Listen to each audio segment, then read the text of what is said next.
And for your top story this hour, the US Justice Department has released over 180,000 new documents, including files, images, and over 2,000 new videos, totaling up to some 3.5 million responsive pages of documents relating to the Jeffrey Epstein scandal.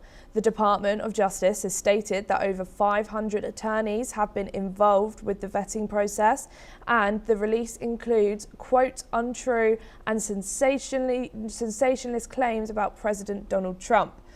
This rider to this latest release is causing some controversy, particularly since the Justice Department's preface to release doubles down on this claim, stating outrightly that the claims are unfounded and false, and if they have a shred of credibility, they certainly would have been weaponized against President Trump already.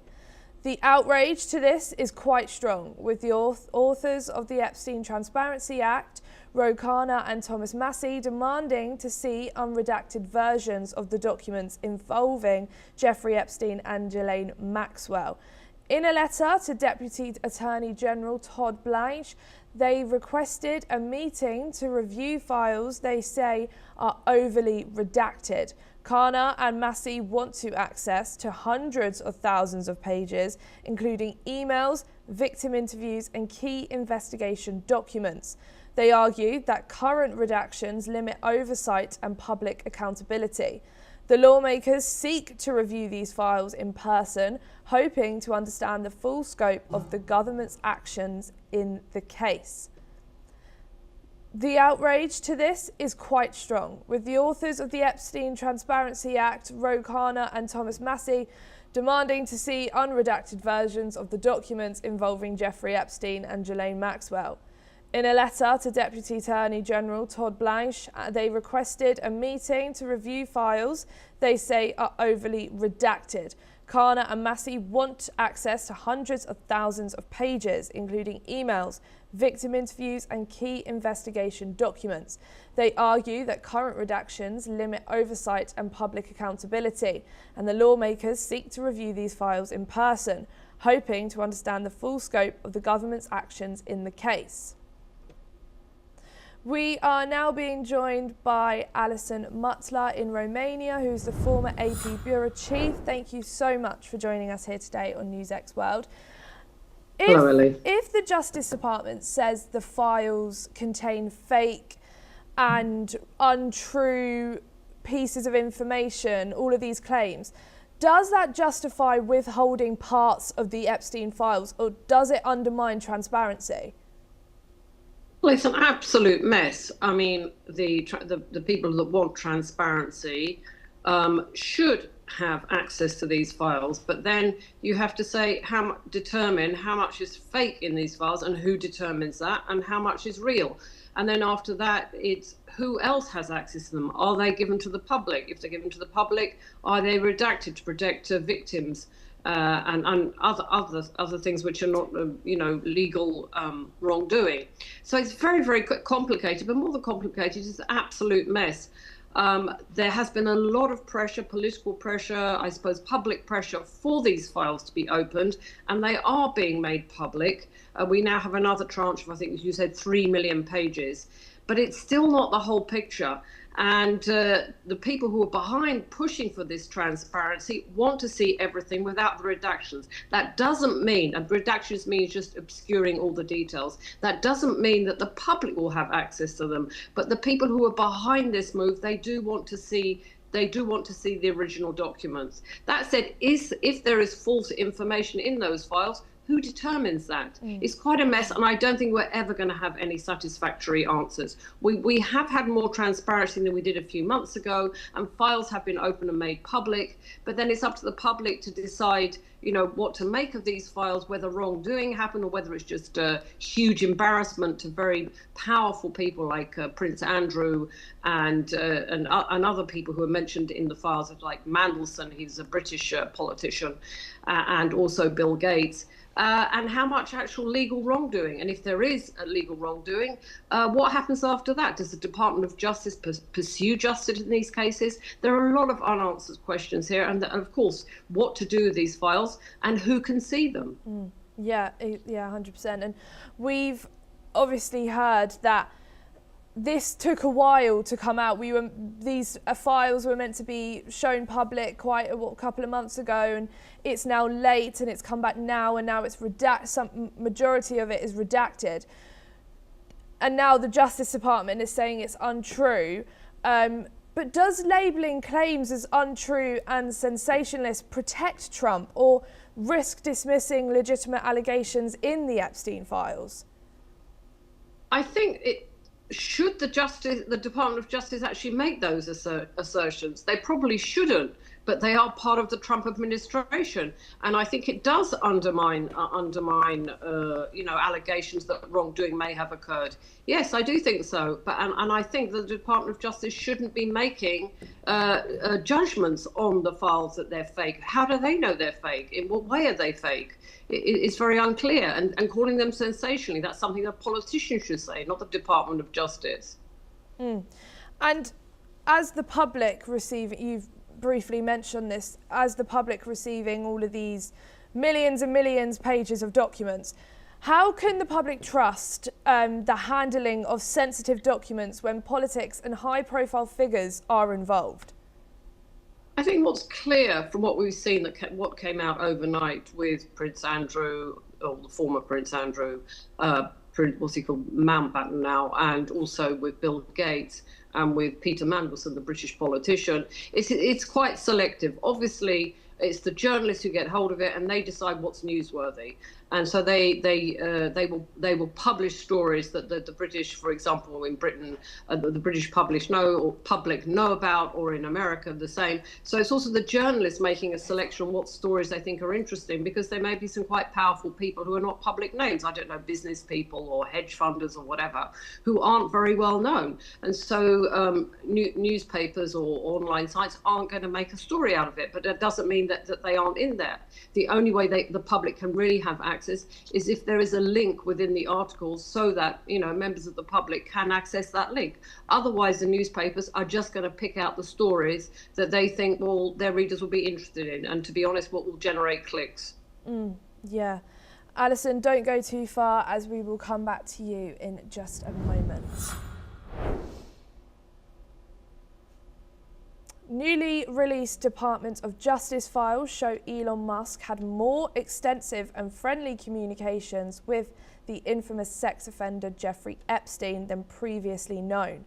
Emails between the two moguls from 2012 and 2013 reveal a series of discussions about the Musk visiting Epstein's private island in Virgin Islands. These emails contradict Musk's long-standing denials about his connections to Epstein, in which he called Epstein a creep and claimed he repeatedly rejected Epstein's invitations to visit his island.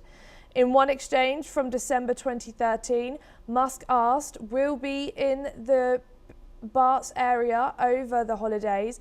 Is there a good time to visit?" Epstein responded, "Any day, 1st to 8th. Play it by ear if you want. Always space for you." Musk and Epstein then discussed a specific visit in early January 2014, with Epstein expressing regret that Musk would need to stay in New York instead, ending the exchange with a disappointed message, "Hopefully we can schedule another time in the near future." In November 2012, Epstein asked Musk how many people would be with him for the helicopter ride to the island, to which Musk replied, "Probably just Tallulah and me." The exchange continued with Musk asking about parties on the island, saying he was looking for a wild party after a stressful year and not interested in a peaceful escape. Epstein replied, "Understood. I will see you on St. Barth." Epstein later added, "The ratio on my island might make Tallulah uncomfortable," to which Musk responded, "Ratio is not a problem for Tallulah."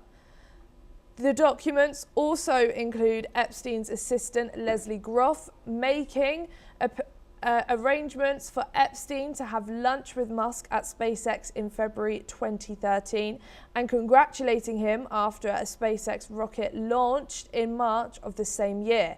However, it is unclear whether the lunch ever took place or if Musk attended. Musk had been under pressure to address his connections to Epstein after previously revealed documents, including a calendar entry from 2014 that stated, reminder, Elon Musk to Island December the 6th.